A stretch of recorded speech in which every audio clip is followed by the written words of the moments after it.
గలవల విజయశ్రీ.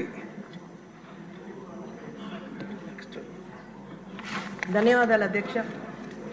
ఈ సభలో మొట్టమొదటిసారిగా నాకు మాట్లాడే అవకాశం కల్పించిన మీకు, శ్రీ నారా చంద్రబాబు నాయుడు గారికి, అలాగే మా సూలూరుపేట నియోజకవర్గ ప్రజలకి ప్రత్యేక ధన్యవాదాలు తెలియజేస్తున్నాను అధ్యక్ష.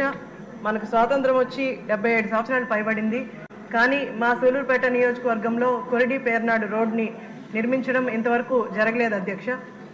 ఈ రోడ్డుకి సంబంధించి 3 పంచాయతీలు, 18 హ్యాబిటేషన్లు, 55,000 మంది జనాలు ఉన్నారు అధ్యక్ష. ఇది పులికాట్ జోన్లో ఉన్నందువలన ఫారెస్ట్ డిపార్ట్మెంట్ వాళ్ళు నిర్మించడానికి అనుమతులు ఇవ్వడం లేదు అధ్యక్ష.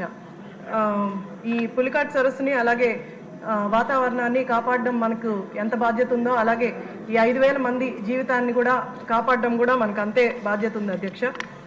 2004-09లో మా నాన్నగారు శ్రీ నెలవల సుబ్రహ్మణ్యం గారు కూడా ఈ రోడ్డు నిర్మించడానికి ఎంతో ప్రయత్నించారు. కానీ అది పర్మిషన్ ఇవ్వలేదు అధ్యక్ష.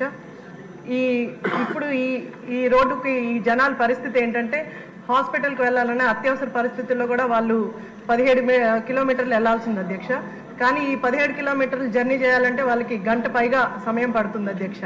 కాబట్టి అటవీ శాఖ మంత్రి గారు దయచేసి ఈ రోడ్ని శాంక్షన్ చేసి మాకు ఇప్పించవలసిందిగా, అలాగే ఆర్ఎంబీ మంత్రి గారు కూడా దీనికి నిధులు కేటాయించి మాకు హెల్ప్ చేయవలసిందిగా కోరుతున్నాను అధ్యక్ష. ధన్యవాదాలు అధ్యక్ష.